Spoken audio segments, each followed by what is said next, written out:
Now we are preparing to install the gears on the drive shaft on the primary side of the engine. We start with mounting new sim rings, seals around the shaft. We have the old ones here. These are hard and worn out, probably about 30 years old. We got new ones here. Just to do a check before we insert them to see that it's the correct size.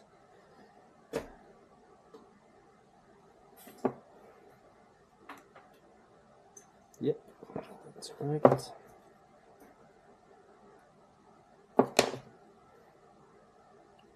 That's good.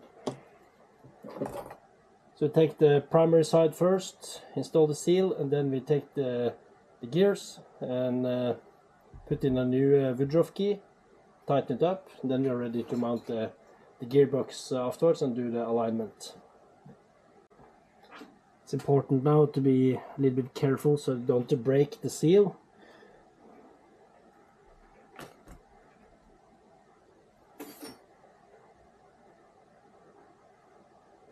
Now I need to find some kind of cylinder that they can use to press this in. Found this steel pipe, works fine for pushing in the seal. First we take it in really carefully so we don't mess up the lips on the sealant here. There.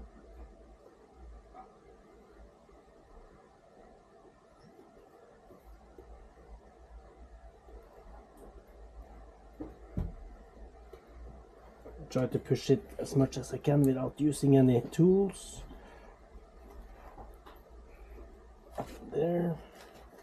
Now we can give it a little tap with the hammer.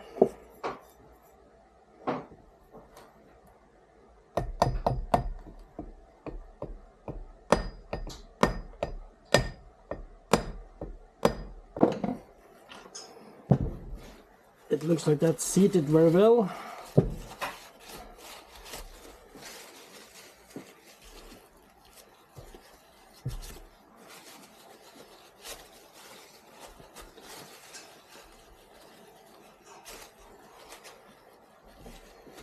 We just check for it actually rolls over. Yeah, lip is free. Good.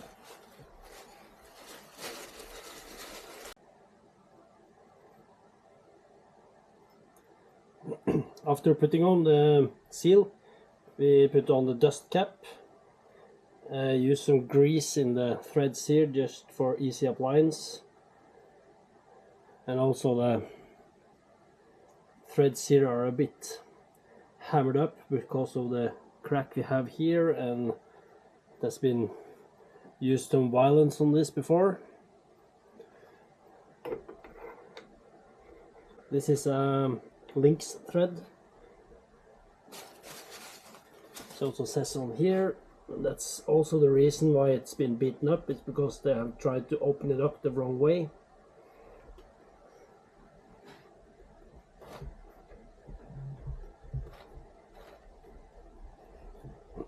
Try to screw it in as long as possible without using any tools. Just to be sure that the threads are entering correctly.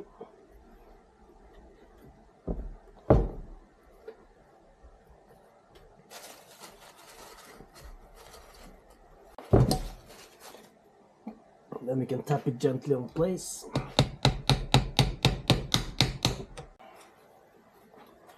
Now I've tapped the dust cap in place using a screwdriver and a soft hammer. Now I haven't locked this like really hard. Tapped it till I felt the bottom and then I stopped, because this is just a dust cap and I know that the strength in the threads in here are not very good. So Now we are going to install the gear, the drive gear on the shaft.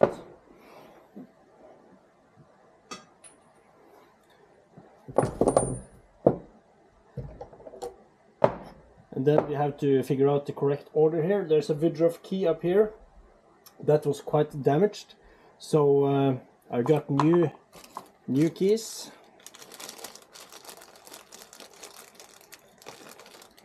This will fit in here like that.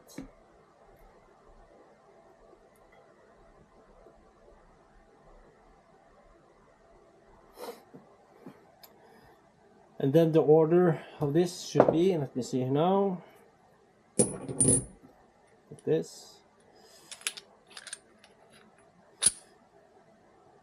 Here. And that on top, and this. First, this one will go on the shaft, like that, and then screw it in. And now, according to the book, this spring has to be pinched down in order to enter the threads on this. I just want to see if it's correct before I start making a tool for pressing this.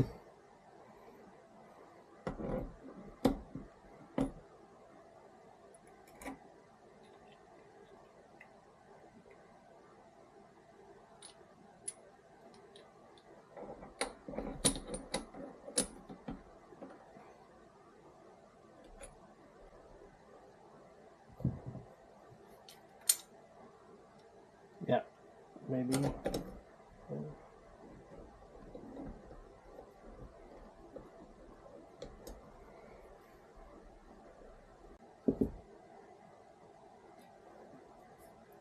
In order to compress the spring, I put it in the vise and mounted a strip. I'm not sure if this will work, but hopefully. Putting some grease in the end nut for easy entrance. Let's see if this works. Yep, I'm entering the thread. Now I'm just going to maybe take a couple turns before I cut off the strip.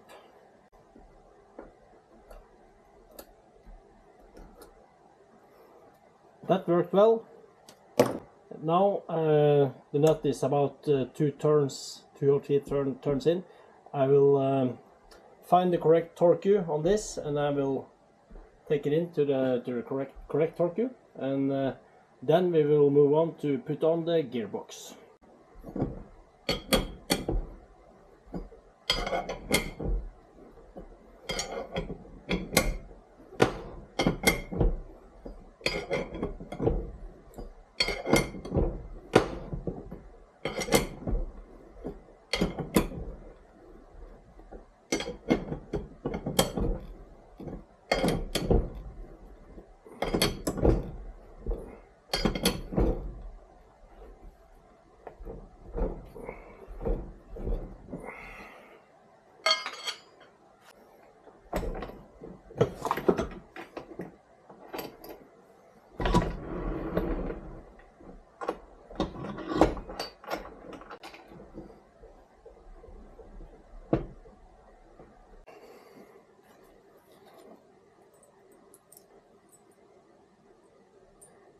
We reused the nuts for the gearbox and the engine mounts. I replaced the washers. Now we're ready to mount the gearbox on the engine. In the gasket set that follows and the gasket kit, you have one of these which fits between the engine and the gearbox. This is not actually a gasket, this is a spacer.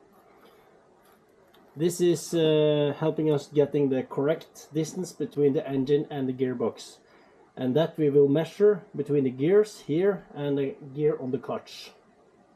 That should be between 0 and 0.2 millimeters, I think. We have to look that up when we're ready for that. And this is the spacer. So if the space between the gears are not correct, we will actually have to make a thinner one or make it double or something. Look here, this was the spacer and BB gun target. It's been put between here, so this was most probably the perfect fit when the last guy did this this engine. Now we will have to, I will try to use the one in the gasket kit, and we have to measure and see.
Okay, then the gearbox is mounted on the engine.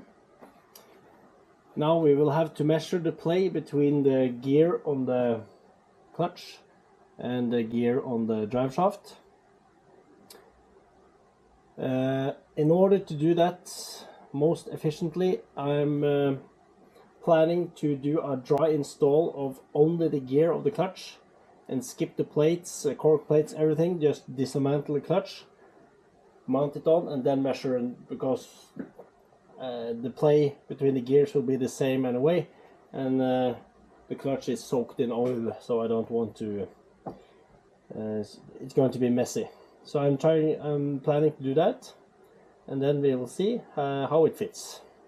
We have mounted the gearbox to the case, and now we are trying to measure the backlash between the gears. The thing here is that this engine does not have a primary chain. It has primary gears directly connected here, and this gives that the engine is a little bit less forgiveness about the slack between the gears. If you have too much slack between the gears here, it will go over. Too less, it will wear out the tooth very easily. So the distance between the gears here have to be perfect, and the distance between the gears are given by the distance between the shafts, this shaft and this shaft, and that's again determined by the gasket that we have put between the gearbox and the engine case, which is actually not a gasket, it's actually a spacer.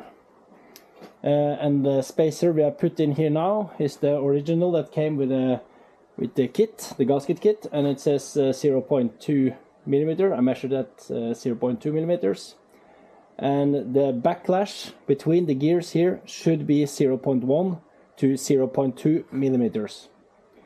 The book says measure with the feeler blade. Then you can of course measure between here. We can see that I will move the gears, and then we can see that there is some play in here. The thing is that my feeler blades are like the standard, yeah,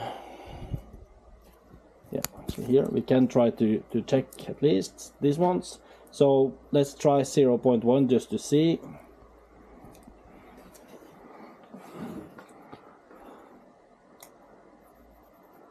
Okay, so 0.1 actually goes through quite nice. So I will go up.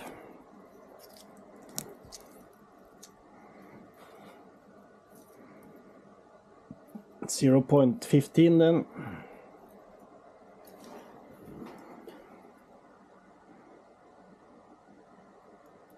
No, that I can push it in, but it's no. Yeah, a little bit too much drag, but then I guess straight below 0.15 should be correct, and that's between the spec, which is 0.1 to 0.2 millimeters. But in addition to using the feeler blades, I want to test with the micrometer clock. I have mounted it here on a vise on the case, as you can see here, and made it ready to. Then I will hold this gear still and then slightly move on the clutch gear, and then we can read off what we see here.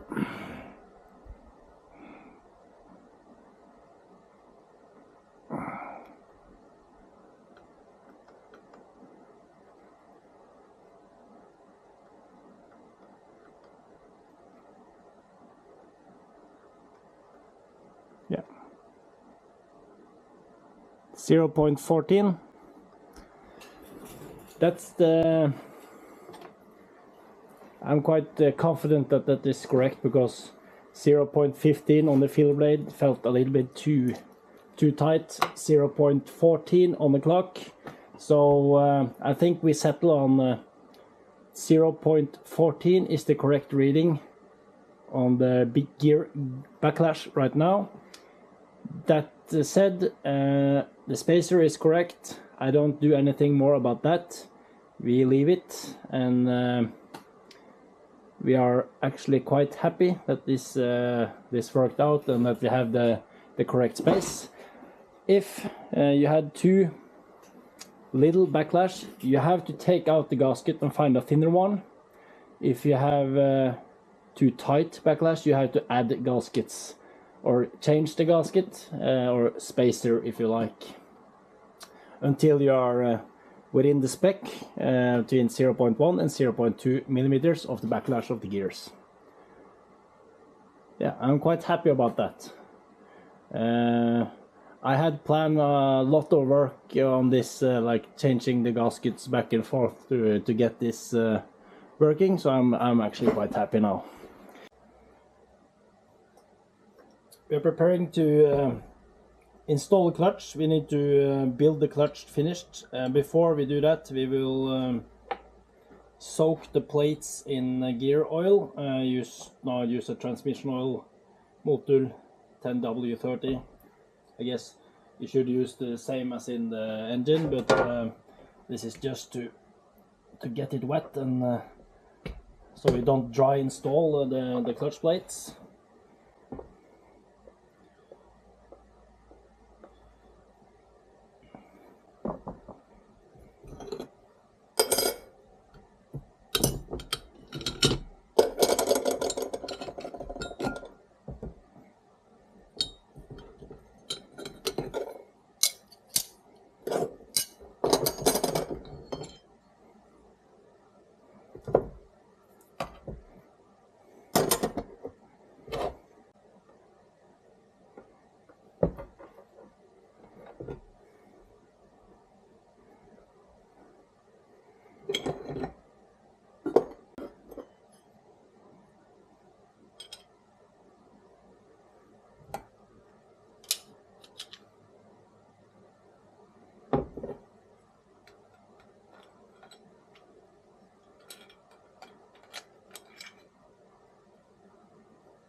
there.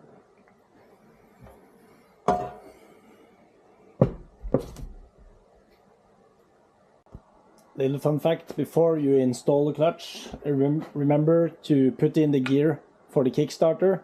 I forgot, so you have to actually put it on before you put on this plate. It won't fit in, so I had to take off the back plate on the gearbox and then put the gear in. We will put in some new Woodruff keys in here.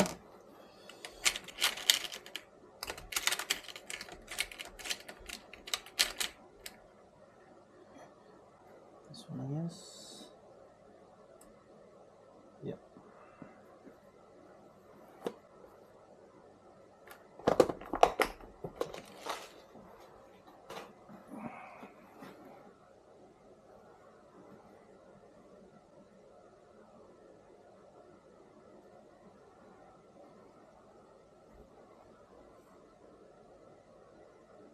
Put on some grease on the shaft.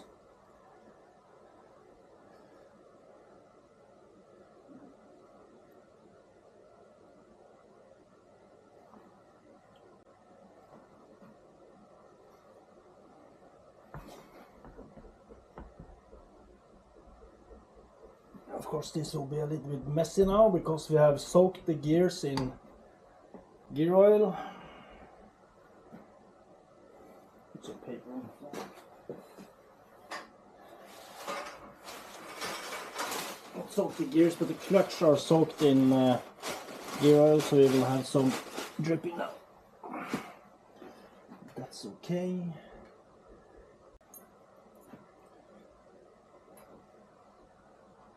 Okay, we start by fastening the clutch hubber base, and that's done in with these three. It's this is all those two together is actually combining a lock nut, I guess, and a spacer. So it's in this order: this one, and this one. And then you have to take this lip down here, and when you have tightened it, you take this lip up here, and then you have locked the clutch in place, and then we can continue afterwards building up the springs.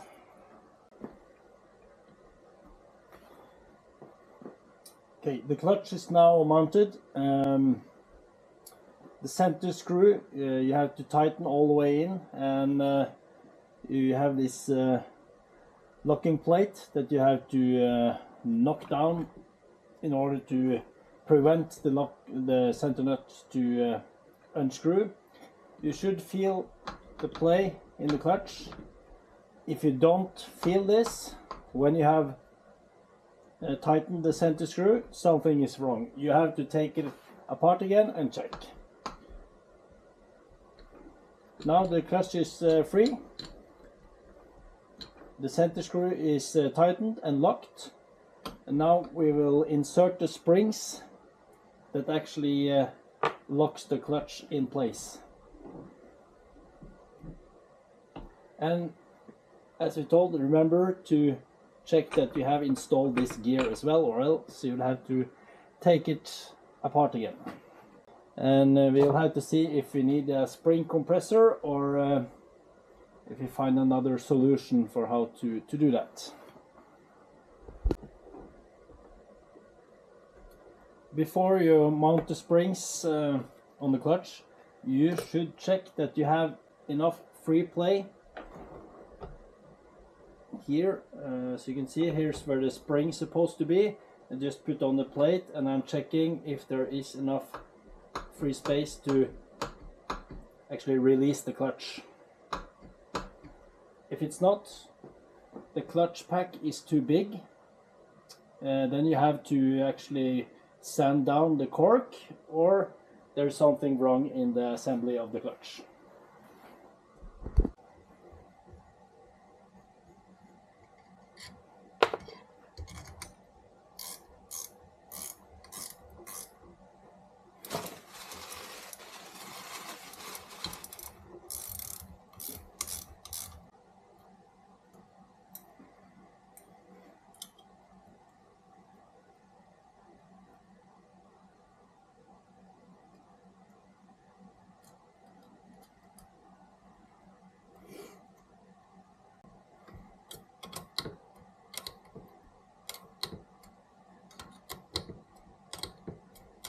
all the nuts should be flush against the bolt. So now all are equal, almost. Just a bit there. Okay.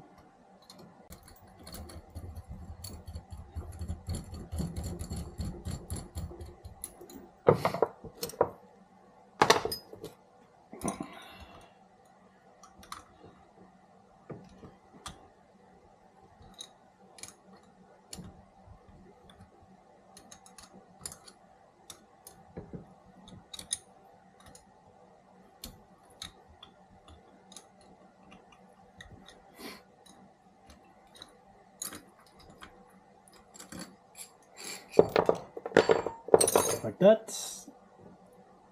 Now we will put in this is what the clutch arm is pushing against. This is a ball bearing in here, and now I see that the ball bearing is supposed to be put in beforehand. Fuck. Nah. Okay, take it off again.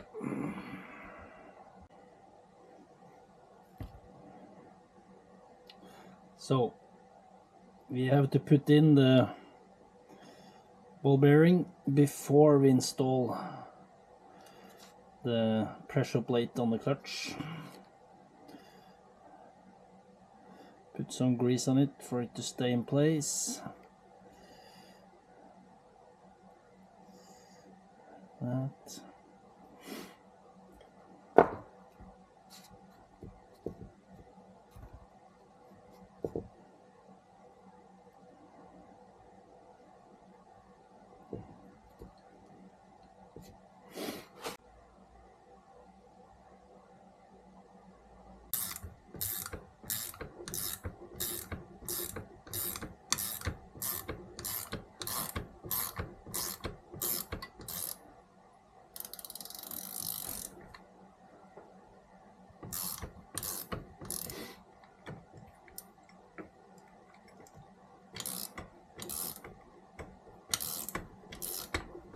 The nuts have to be flush with the bolt, and then it's correct installed.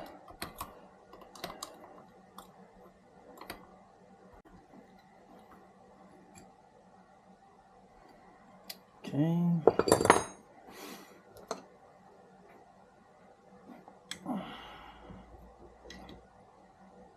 There. Now we will put this in place. Some grease there, and now this we'll have to bend over the lock plates here as well. There.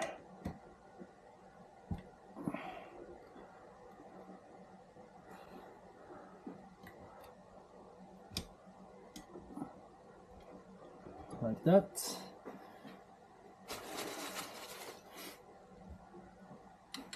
And we take this.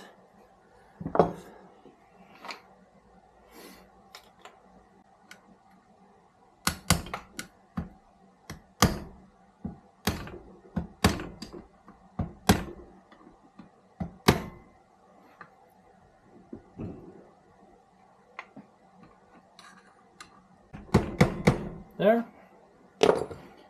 Then the clutch is finished, installed.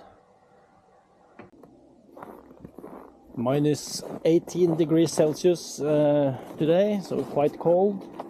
Also cold in the workshop, I guess.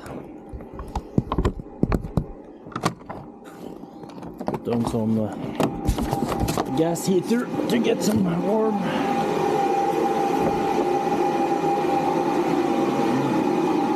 Nice and warm.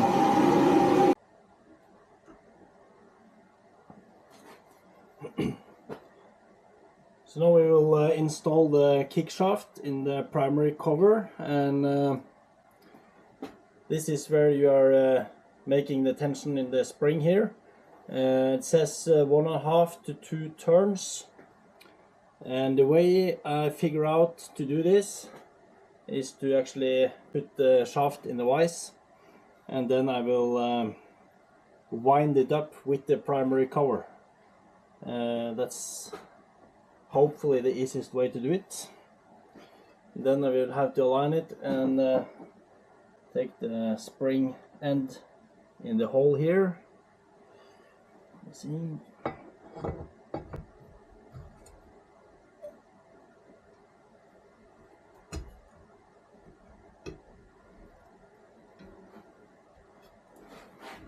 Okay, so, and for this to be correct, you have to wind it up against the clock. So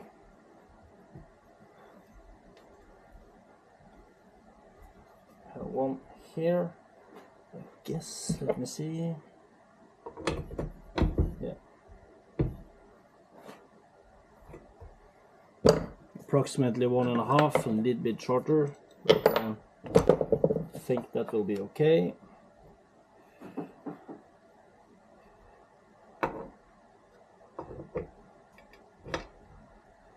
We will have to replace the shaft here anyway, because this is going to chrome, and so now it's this is only a mount for a short period of time. We have to take it off again. Let me see now.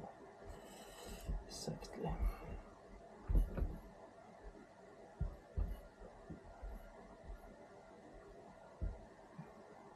And here we encounter another issue.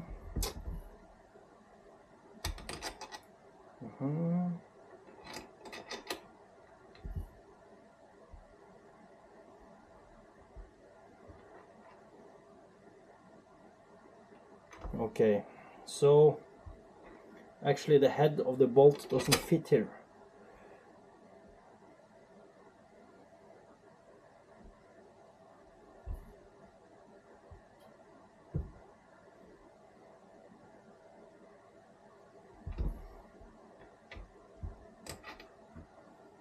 I wonder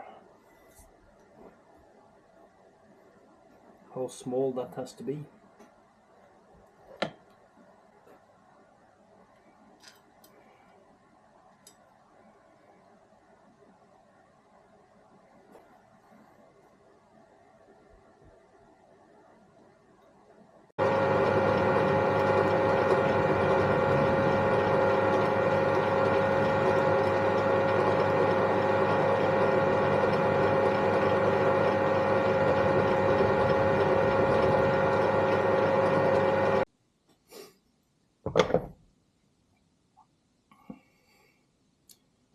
So temporarily solution for this.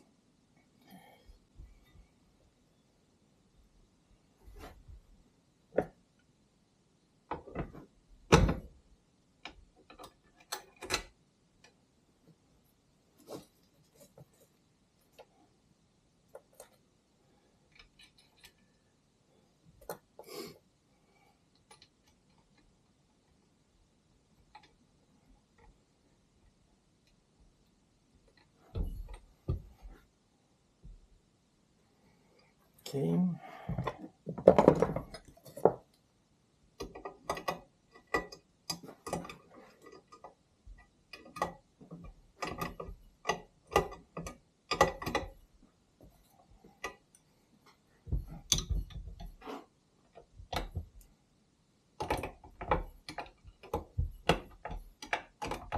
Now the spring is tightened. Now it will actually stay in place here now, so we can mount the primary on the engine.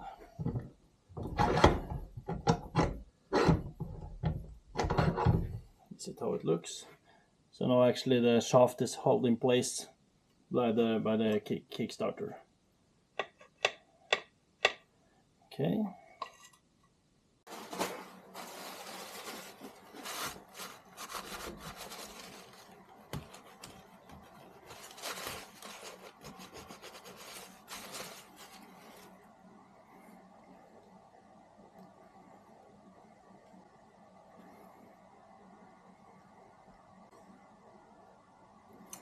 I just need to shave off a little bit of the spacer because it's sticking out. And what we will do now, we will mount the primary cover with the kick, but we will not mount it with the sealant because we will have to change the Kickstarter later on. So in order to save some time, I'm just going to install it dry with the gasket, so we can take it off and don't break the gasket the next time we will change the kick. And it puts some lubricant, engine assembly lube, on the gears.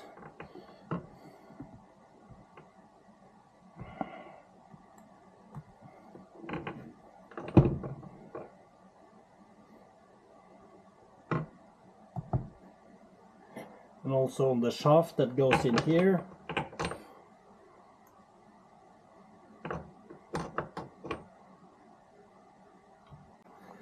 Here, this is going against the gear in here. It enables it to stop. So now,